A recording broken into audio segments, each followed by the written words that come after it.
Normally I don't do blogs, but when I do, good morning. My name is Kevin Johnson. I am the president of Conundrum Stages. I thought I would just take this time out in order to place a face to the organization. For those of you who do not know, Conundrum Stages is a production company that presents local talent of live performance in different variety programs that we put on, whether it's theater, music, all different types of arts and entertainment, featuring talent that resides here in the Southeast Florida region, which encompasses Palm Beach, Broward, and Miami-Dade counties. And I thought I would take this time out in order to let you know who we are, what we've done, give a year recap, even though it is the end of September, but I want to give you a sort of a year in review of what we've done this year and things, plans, aspirations of what we're wanting to do in the future.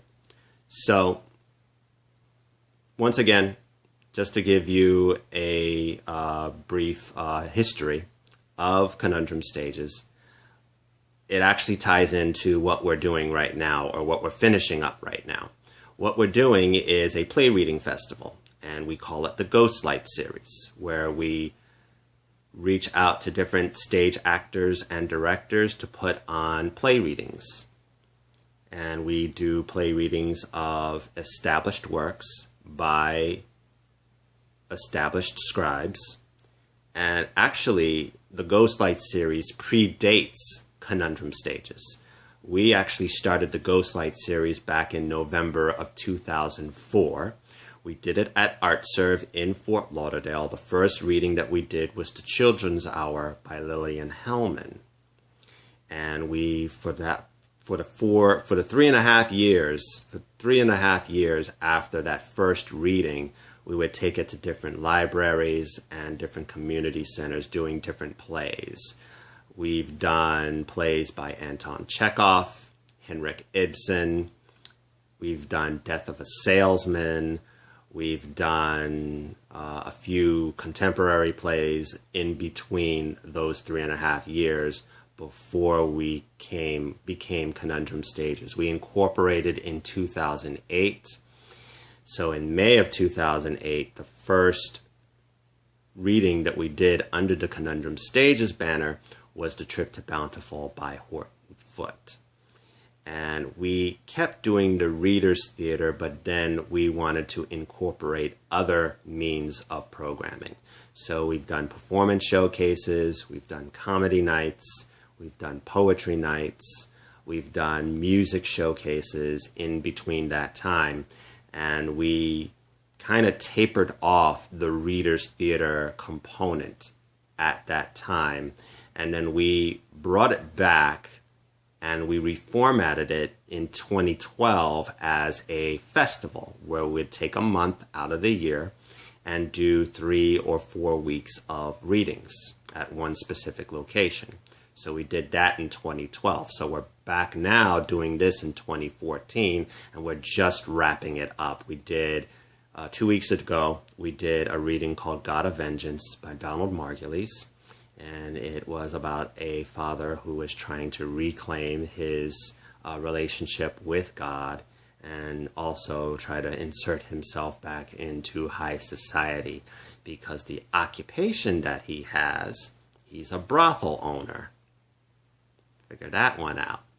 And he has a young daughter, 17, who he's trying to marry off also into high society, but unfortunately she has other plans, which ends up she falls in love with one of her father's employees.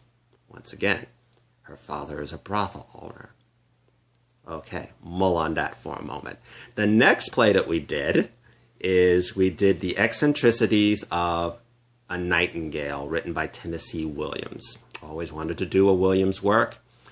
Now we actually had the chance to do a Williams work, And this is a work that is actually I want to say a reworked version of Summer and Smoke that predates the eccentricities of a nightingale. And it is about a young woman who is trying to find love and happiness, but stumbles along the way because she has a interesting family and an interesting background, but is in love with the doctor next door, and he has his own foibles, which includes his overprotective mother. So it's kind of a comedy of errors, you might say. And we're going to finish off this week doing a collection of short plays, reading short plays by local writers. One from Miami, two from Palm Beach, and another one from Broward. And we're going to be doing that this coming week. And we're also going to add some musical interludes. We'll have some local musicians who compose their own music and their own lyrics, hence the term singer-songwriters. So we're going to actually have them perform, as well as some local spoken word performance poets that will perform as well in between the plays. So that's going to happen this week, and that actually will wrap up this edition of the Ghostlight series.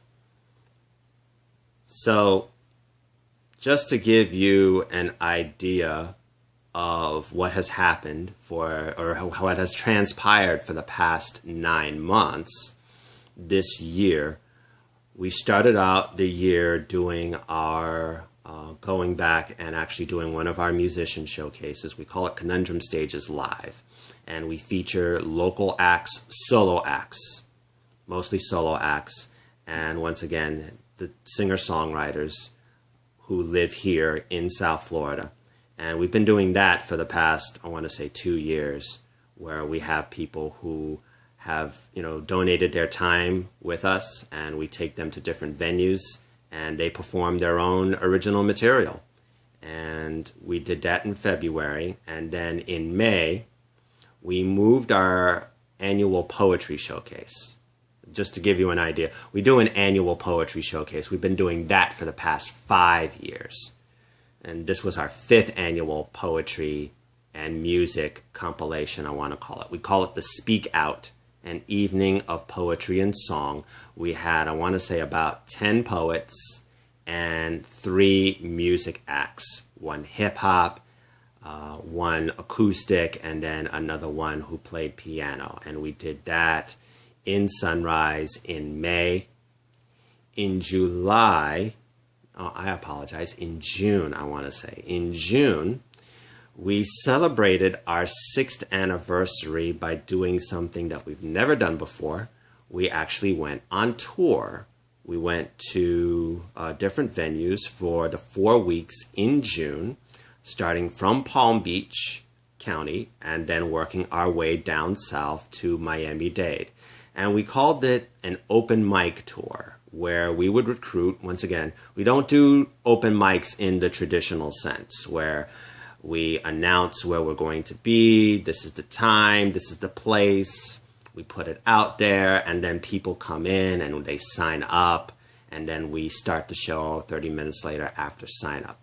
We didn't do that. We didn't do a traditional open mic format. All the programs that I do is I recruit in advance because I am looking for a certain type of performance. I'm looking for a certain type of performer. So I always recruit in advance, therefore, because I like to have that commitment. I'm committed to do the program, therefore I would like to actually have the commitment from the performers in order to do the program. So we did it in an open mic setting, but just not traditionally. We recruited in advance, and we had different performers, from musicians to comedians. We actually had some theater scenes that we did. We had a couple of poets that came through, and it was at different venues. Once again, We did 2 venues in Palm Beach, from Lake Worth to Boynton Beach, and then we were in Sunrise, and then we finished out on South Beach, and that was in June, once again to celebrate our 6th anniversary. Something that is rarely done, and it's just a way to once again say thank you to everyone who has donated their time in order to support one man's dream or hobby or whatever you want to call it. So after that, we actually did something that was 2 years in the making. Conundrum Stages got our first ever commission to do a variety night in a municipality auditorium. The City of Sunrise, their leisure services department, reached out to me 2 years ago to see if we were interested in coming into their civic center to put on a show, because they found out about us through the Broward County Cultural Arts Division. And at that time, we were doing an alternative theater festival. Now, it would be something where we would put on a night of short plays, and we mulled it over a few times. We thought maybe we could do this, or maybe we could do that. What we ended up doing is what we do best, which is a variety night. We reached out to 9 individuals who do from poetry to music to theater to stand-up comedy. And we put on a variety show at the Sunrise Civic Center in August. We ended up having 115 in attendance that night, and it was extremely positive. The feedback was enormous. People came up to me, said, "We really loved your show. We hope it comes back." And this was the first time that we've ever had to sell tickets. This was a ticketed event, only because, once again, this is actually doing it through the city. So the city sells the tickets, but once again, we actually had to put some publicity behind it. We had to put some promotion behind it in order to actually get that attendance. So we hired our first ever publicist that helped us out with that. And I want to say thank you to Carol Cassie for doing that for us. So we really appreciate that. And we hope to do that again. Out of that show that we did in August, we had someone actually film the show to put together a promotional video. So I definitely want to take this time out to thank Joshua Tickton.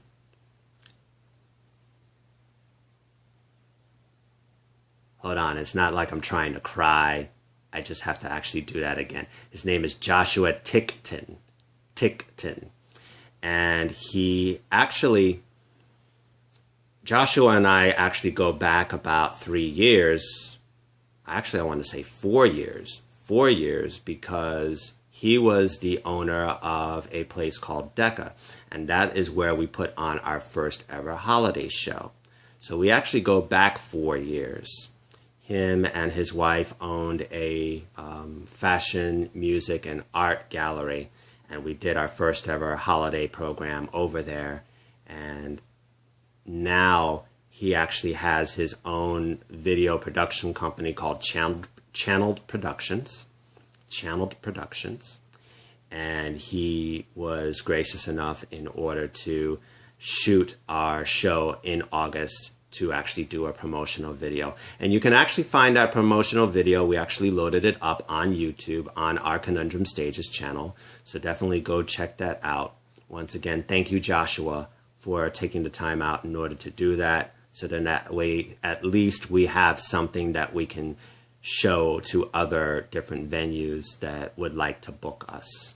So once again, thank you, Joshua. I appreciate your support for the past 4 years, and look forward to actually doing and building more relationships with that again. So now, once again, here we are. We're finishing up our Ghostlight Series Play Reading Festival. So this brings you back up now, up to speed where we are now. And We don't have anything else that is coming up until, I want to say, the end of December. And once again, we are doing our holiday party. I'm not disclosing the date or the time as of yet because, once again, everything, things do change and things do happen. We actually have secured a location, and that's all I'm going to say at this moment. We have secured a location, but we call this Holiday House, and it is one of the signature events that we do. Once again, just to give you an idea, we started it back in December 2010. And my thought is that every company does their holiday party, because I work in hospitality. So our hotel, they do their holiday party. Every company has a holiday party. So if I have a company of performers, we're doing a holiday party, what is the end result? We're going to put on a show. So that's what we've been doing for the past 4 years. We do a range from 16 up to 20 acts that night, doing all types of sorts of variety, people coming in and promoting their upcoming events, showing their original work, and it is a fun time. We call it the most fundiful time of the year. And we're looking forward to doing it again at the end of this year at a specific place. And when I have everything put together, I will give you the date, I will give you the time, and we hope that you come out. So I know this is in length. This is a very long blog here. But once again, I wanted to take this time out in order to say thank you to everyone who supported us for the past 6 years, whether they have performed on our stages or whether they have actually come to our programs. We appreciate you taking the time out of your schedules, because I know that there is a lot going on. Everyone is busy, but if everyone were to stop and actually show appreciation to the wide talent market that we have here, that encompasses 3 counties. We just want to put on a show. We want to put on a good show. And we want everyone to recognize that we have talent here. And hopefully they'll be able to springboard into something more, to something better, and be able to become working artists. And that's all we are. That's all that I'm trying to do, is just trying to be a stepping stone. And appreciate if I help someone along the way, then I've done my job. With that being said, I am going to be signing off here. We will do this again sometime later on, just to give you an update on where we are and where we stand and things that we want to talk about. But for now, thank you so much for taking the time out in order to see this. I hope that you have gone up to speed now on the history and where we are now with Conundrum Stages. For more information on who we are, you can go to our website, which is www.conundrumstages.net. We are also on the social networks, from Facebook to Twitter, YouTube, Instagram. And once again, thank you so much for supporting live performance.